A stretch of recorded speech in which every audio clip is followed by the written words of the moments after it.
Welcome to the series of lectures physics. You can see all the lectures on my YouTube channel Grand Physics. So go to the YouTube channel and search Grand Physics. You can see a number of problems solved there. We have discussed a number of problems. So let's deep dive into another difficult problem. This is going to be a bit for the sake of having the understanding to solve this problem. तो इस problem को solve करने के लिए कुछ understanding हम लोगों को लगेगी. इसका एक क्वेश्चन बता रहा है कि in the system shown pulleys are massless and frictionless, thread is inextensible. मतलब there is no friction at all at any surface. किसी भी सरफेस पे कोई भी फ्रिक्शन अवेलेबल नहीं है और स्ट्रिंग मासलेस है, इनएक्सटेंसिबल है. Neglecting friction, calculate acceleration of any of the ways. किसी का भी क्वेश्चन से पूछा जा रहा है कि acceleration of there are two ways, this one and this one.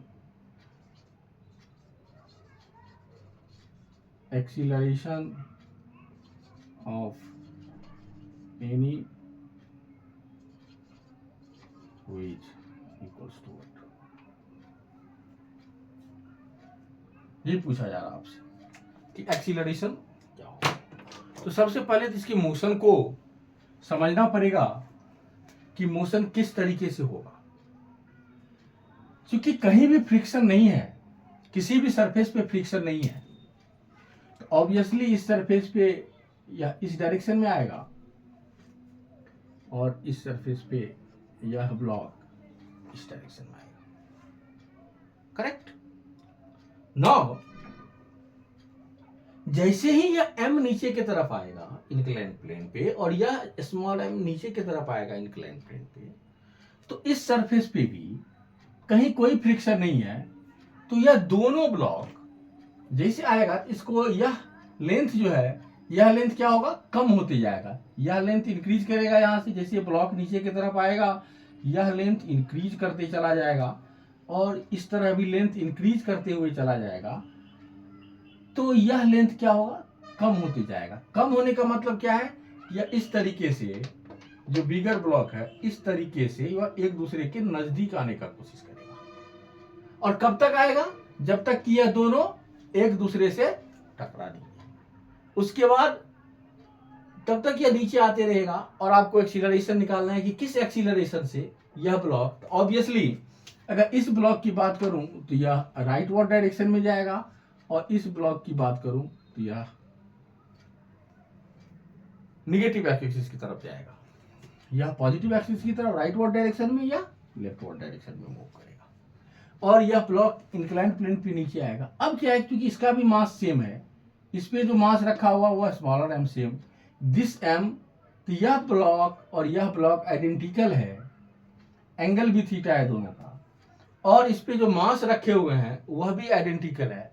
तो ऑब्वियसली यह जितना a नीचे आएगा दिस वन और दिस वन जितना नीचे आएगा तो यह डबल लेंथ कम होते चला जाएगा. मीनिंग दैट कि अगर ये a एक्सीलरेशन से राइटवर्ड डायरेक्शन में जा रहा है तो यह भी a एक्सीलरेशन से लेफ्टवर्ड डायरेक्शन में आएगा.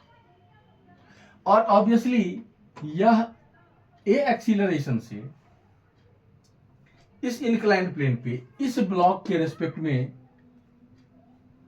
मूव करेगा और यह ब्लॉक इस a एक्सीलरेशन से इस ब्लॉक के रेस्पेक्ट में यहां पे मूव करेगा. तो यह ब्लॉक और यह ब्लॉक तो एक्स एक्सिस के अलोंग मोशन करेगा. बट इस m के लिए एक एक्सीलरेशन इसे होगा जो a होगा, क्योंकि यह जैसे जैसे यह ब्लॉक इस डायरेक्शन में मूव करेगा, इस पे रखा हुआ मास m भी इस डायरेक्शन में आना शुरू करेगा और यह इंक्लाइंड प्लेन पे भी अपना मोशन करेगा, मतलब इस डायरेक्शन में भी ये a होगा. उसी तरीके से मैं यहां बात करूं तो यह आगे की तरफ जाएगा a एक्सीलरेशन से, और स्मॉलर ब्लॉक की बात कर रहा हूं, और नहीं, और इस इंक्लाइंड प्लेन पे भी यह a एक्सीलरेशन से मूव करेगा. करेक्ट. तो इस इंक्लाइंड प्लेन पे भी इसका मोशन होगा और इसका मोशन हॉरिजेंटल डायरेक्शन में भी होगा, दिस डायरेक्शन में भी होगा और इस डायरेक्शन में भी मोशन करेगा। इसी तरीके से यह ब्लॉक इस डायरेक्शन में इसका ए एक्सीलरेशन होगा कुछ इस तरीके से, और इस पे एंगल इंक्लाइंड प्लेन पे या इस डायरेक्शन में भी जाएगा। अब इसको निकालना कैसे है, क्योंकि बहुत ब्लॉक के लिए हमको इक्वेशन लिखना पड़ेगा नहीं। अगर आप ध्यान से देखेंगे इस प्रॉब्लम को, चूंकि आइडेंटिकल है तो यह अगर मिड पॉइंट स्टार्टिंग में इसे है तो मिड पॉइंट इसका चेंज नहीं करेगा। इसलिए नहीं करेगा क्योंकि this block and this block both are identical. Left side का कंप्लीट सिस्टम, राइट साइड का कंप्लीट सिस्टम अगर देखेंगे तो यह दोनों क्या है, सिमेट्रिक है, आइडेंटिकल है। तो अगर आइडेंटिकल है तो सिमेट्रिक है, और अगर आप देखेंगे तो यह इसी एक्सिस पे आकर के यहां से यह ब्लॉक इतना डिस्टेंस तय करेगा, यहां से यह ब्लॉक इतना, जो कि इक्वल डिस्टेंस है। अगर ये x डिस्टेंस आगे आया तो यह भी x ही आएगा, और यहां पे आकर के एक दूसरे से मिलेगा, एक दूसरे के साथ ज्वाइन करेगा, तब इसकी लेंथ कितनी हो जाएगी, 0। तब इसकी लेंथ कितनी हो जाएगी, 0। जैसे ही इसकी लेंथ 0 होगी तो इस ब्लॉक को अब यहां से धागा नहीं मिलेगा, स्ट्रिंग नहीं मिलेगा नीचे आने के लिए, इस ब्लॉक को यहां से स्ट्रिंग नहीं मिलेगा नीचे आने के लिए, तो मिड पॉइंट पे जाकर के ही mid point will not change. So if we C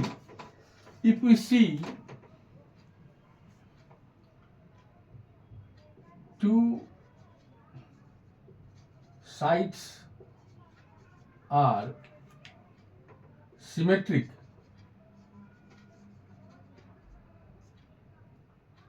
along vertical line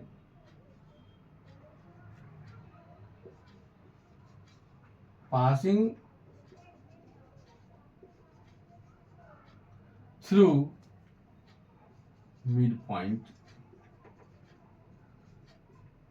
of string। इस मिड पॉइंट के स्ट्रिंग से सिमेट्रिक है। अगर यह सिमेट्रिक है तो आपको किसी भी एक ब्लॉक का अगर एक्सीलरेशन पूछा जा रहा है, सपोज कि राइट साइड में जो लिखा हुआ ब्लॉक उसका एक्सीलरेशन निकालो, अब क्या होगा, कुछ इस तरीके का फिगर बन जाएगा।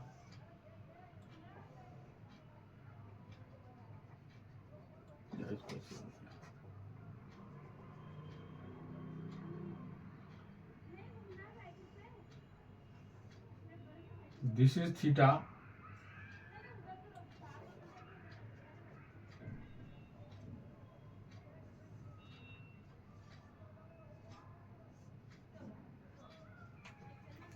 करेक्ट। क्योंकि यही लेंथ x, इसको यह लेंथ जो x है यह फिक्स रहने वाला है। ऐसा लगेगा कि यह लेंथ क्या होगा, अब यह ब्लॉक जैसे नीचे की तरफ जाएगा तो यहां से यह लेंथ कम होती जाएगा, और इस ब्लॉक को ट्रेवल करने के लिए यह x डिस्टेंस ही मिलेगा। तो आप इसका इक्वेशन लिख लीजिए, और इस इक्वेशन को लिख करके हम इसको सॉल्व करेंगे, इसका आंसर आ जाएगा। एक्सीलरेशन कैसे निकालेंगे, तो इस क्लास से जस्ट पहले वाले क्लास में उसको अपने डिटेल्स में डिस्कस किया है, फिर यहाँ पर डिस्कस करेंगे और इसके एक्सीलरेशन को शो करके इसके लिए इक्वेशन ऑफ मोशन को लिखेंगे। आप इस ब्लॉक के लिए लिखिए, इस ब्लॉक के लिए इक्वेशन ऑफ मोशन को लिखने के लिए क्या होगा, एक्स डायरेक्शन वाई डायरेक्शन की बात करूं, mg, यहां से mg का फोर्स लगेगा नीचे की तरफ, इस पे टेंशन का फोर्स लगेगा, हर जगह टेंशन होगा,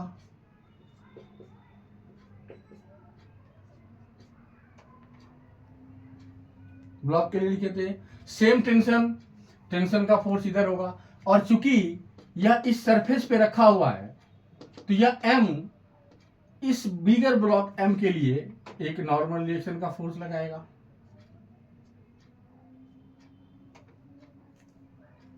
करेक्ट। और इस पे कौन सा फोर्स लगेगा, इस पे एक फोर्स इस इंक्लाइंड प्लेन के अलोंग लगेगा टेंशन का, यह टेंशन का फोर्स लगेगा this x axis and take this as y axis, this will be t, tension का फोर्स। तो टेंशन का फोर्स लिख लिया हम लोगों ने, mg का फोर्स लिख लिया, नॉर्मल रिएक्शन का फोर्स लिख लिया। अब किसी भी तरह का फोर्स इस पे नहीं लगेगा।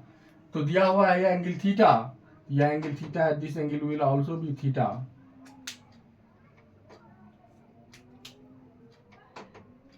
यह थीटा दिया हुआ है, तो this angle will be theta, this angle will be theta. तो टी का कंपोनेंट इस डायरेक्शन में आ जाएगा टी कॉस थीटा, और इस डायरेक्शन में आ जाएगा टी साइन थीटा।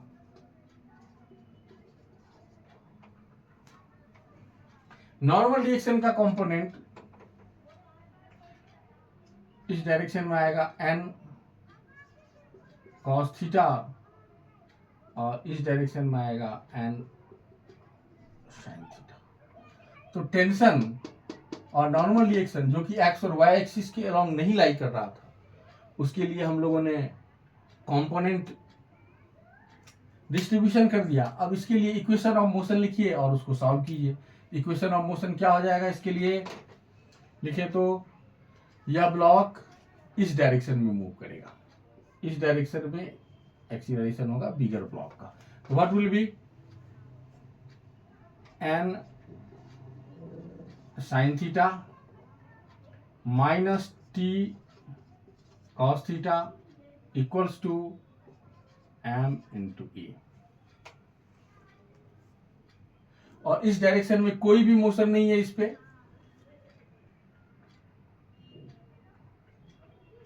इस डायरेक्शन में इस पे कोई भी फोर्सेस काम नहीं कर रहा है। तो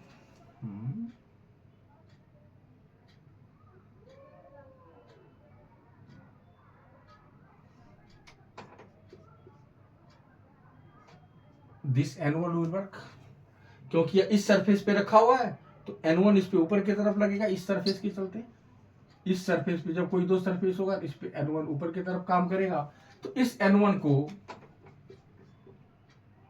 this N1 is different from this N1, यह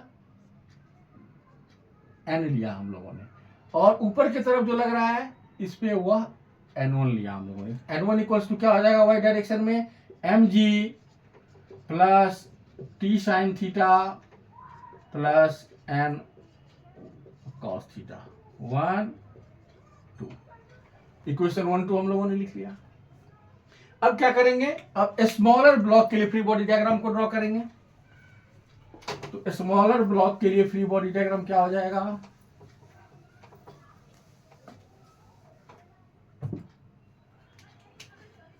स्मॉलर ब्लॉक के लिए suppose X axis X dash, Y axis Y dash, mg का फोर्स डाउनवर्ड आएगा नीचे की तरफ इस पे। यह n इस डायरेक्शन में लगाया था तो इस पे n, this block will push towards this n sorry. Tension का फोर्स इसको इस डायरेक्शन में लगेगा, करेक्ट। और कोई भी फोर्स इस पे काम नहीं करेगा। 3 फोर्स लिख लिया। तो यह angle this is theta, so this will B theta, and if this is theta this will be also theta. In the same way, if this is theta this will be theta. So now put the component, what will be n cos theta, in x direction it will be n sin theta. उसी तरीके से t को देखेंगे तो इस direction में t cos theta और इस डायरेक्शन में t sin थीटा। अब यह बिगर ब्लॉक जो है यह आगे की तरफ तो बढ़ ही रहा है, आगे की तरफ भी जा रहा है, निगेटिव वाई एक्सिस की तरफ इस डायरेक्शन में आ रहा है, और साथ साथ इसका एक्सीलरेशन जो है वह इंक्लाइंड प्लेन नीचे की तरफ भी है, करेक्ट। मतलब इसका दोनों कंपोनेंट ए का, जैसे अगर देखूं यहीं पे थोड़ा सा कॉन्सेप्ट इसको समझना, this is X axis this is Y axis. अगर एक्सीलरेशन के लिए मैं लिखूं तो यह ब्लॉक इस डायरेक्शन में भी आएगा ए एक्सीलरेशन से, यह ब्लॉक बिगर ब्लॉक इस डायरेक्शन में मूव करेगा, सॉरी मूव कर रहा है तो इस पे रखा हुआ, this block will also move in this direction in the same way, sorry not same way but as this bigger block is moving leftward direction negative X direction, तो यह ब्लॉक उसी पे रखा हुआ है तो यह भी मूव कर जाएगा आगे की तरफ। लेकिन यह ब्लॉक इस इंक्लाइंड प्लेन पे भी इस डायरेक्शन में ए एक्सीलरेशन से मूव करेगा, तो इसका एक्सीलरेशन जो होगा वो इस इंक्लाइंड प्लेन भी ए एक्सीलरेशन होगा। तो नेट एक्सीलरेशन जो इसका होगा वो इस दोनों का वेक्टर सम होगा। तो यह एंगल थीटा है, यह भी क्या हो जाएगा थीटा। तो यहां से ये इसका एक कंपोनेंट आ जाएगा ए कॉस थीटा और यहां से एक कंपोनेंट आ जाएगा ए साइन थीटा। तो ए एक्स होगा a minus a cos theta. What will be a along x direction? A minus a cos theta. And in y direction, a sin theta. So now we can write the equation. What will be this direction? In this direction, a smaller block is moving in this direction also. So what will be t cos theta minus n sin theta equals to m a minus a cos theta. This will be equation number 3. In the same way we can write downward direction mg minus t sin theta minus n cos theta equals to m, and what is the acceleration along y direction? A sin theta. This will be equation number 4. So we have equation 1, we have equation 1, we have equation 2, we have equation 3 and we have equation 4. तो जब आप 3 और 4 को solve करेंगे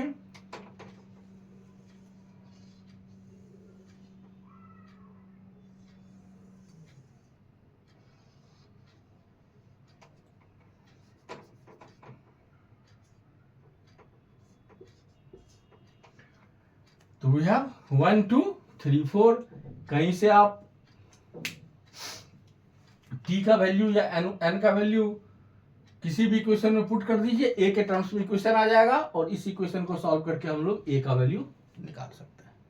तो क्या था इस प्रॉब्लम में जो कॉन्सेप्ट था, या कॉन्सेप्ट यही था कि इस ब्लॉक को हाफ पॉइंट पे इसका एक्सीलरेशन राइट वर्ड डायरेक्शन में पॉजिटिव एक्स डायरेक्शन में और दिस ब्लॉक का एक्सीलरेशन नेगेटिव एक्स डायरेक्शन में सेम होगा। अगर सेम होगा, दो इक्वल डिस्टेंस, यहाँ पे डिस्टेंस फिक्स है, अगर यह डिस्टेंस फिक्स है, दो पार्टिकल इक्वल एक्सीलरेशन से आएगा, मिलेगा कहाँ मिलेगा? मिडिल में ही मिलेगा, करेक्ट। अगर यह मिडिल में मिलेगा तो इसको ऐसे सोचिए कि यह यहां से यहां तक ही मूव कर सकता है, इसी तरीके से यह ब्लॉक यहां से यहां तक ही मूव कर सकता है। तो किसी एक ब्लॉक को हम कंसीडर कर लेंगे तो यह कहानी बनेगी इसकी कि यह जो डिस्टेंस है इतना ही डिस्टेंस इसको चलने के लिए मिलेगा इस डायरेक्शन में। तो किसी एक ब्लॉक को अगर लिख करके हम एक्सीलरेशन निकाल लें तो ये इसके लिए भी सही हो जाएगा, और उसी एक्सीलरेशन से यह ब्लॉक भी इंक्लाइंड प्लेन पे इसके रेस्पेक्ट में मूव करेगा और यह ब्लॉक इसके रेस्पेक्ट में डाउनवर्ड डायरेक्शन में मूव करेगा। तो यदि आपको ए का वैल्यू निकालना है तो आपके पास 4 इक्वेशन है, 3 वेरिएबल है। 3 वेरिएबल के लिए आपके सॉरी दिस n1 को, इस इक्वेशन को आप नहीं भी लाते हैं पिक्चर में तो यहां से equation 1 3 4 solve, equation 1 3 and 4 get value of a। तो इस तरीके से आप सॉल्व करके एक्सीलरेशन का वैल्यू को निकाल सकते हैं। तो इस तरह के प्रॉब्लम को डिस्कस करना इंपॉर्टेंट है। जब भी आप इस तरह के प्रॉब्लम को सॉल्व करेंगे तो आपको सोचना पड़ेगा। तो in the next class we shall analyze different kinds of problems also. So go study hard. Main thing is that you have to practice. In the first way it may happen that you will not be able to understand or you will not be able to solve this problem. आप नहीं solve कर सकते हैं। अगर problem की सही जानकारी आपके पास नहीं है, तो आगे बढ़ने से पहले सबसे पहले प्रॉब्लम को समझना पड़ेगा कि किस तरीके का प्रॉब्लम है। वंस इट इज फाइनलाइज, आप अगर समझ गए कि किस तरीके से मोशन होने वाला है और क्वेश्चन में क्या इंफॉर्मेशन दिया हुआ और क्या निकालने के लिए बोला जा रहा है, तो फिर इस तरीके से आप फ्री बॉडी डायग्राम बनाइए। फ्री बॉडी डायग्राम बनाने के लिए आपको फोर्सेस के बारे में सही से जानना पड़ेगा। जब तक आप फोर्सेस को सही से ड्रॉ नहीं करेंगे, इक्वेशन सही नहीं आएगा तो आंसर कभी भी सही नहीं आएगा। इस तरह के प्रॉब्लम को समझेंगे कि किस डायरेक्शन में मूवमेंट होगा, एक्सीलरेशन का कौन कौन सा कंपोनेंट यहाँ पे काम करेगा। आप एक्सीलरेशन ए लिख लिए, इस डायरेक्शन में ए ले लेंगे, इस डायरेक्शन में ए लेने के बाद जब इसके इक्वेशन को लिखेंगे आप तो सिर्फ एक्स या वाई डायरेक्शन में लिखेंगे नहीं, इसका एक्स और वाई डायरेक्शन दोनों कोऑर्डिनेट चेंज करेगा। एक काम हम लोग और कर सकते थे कि इसी इंक्लाइंड प्लेन पे इस एम का मोशन कंसीडर करके इस तरीके से अगर कोऑर्डिनेट एक्सिस हम लोग लेते,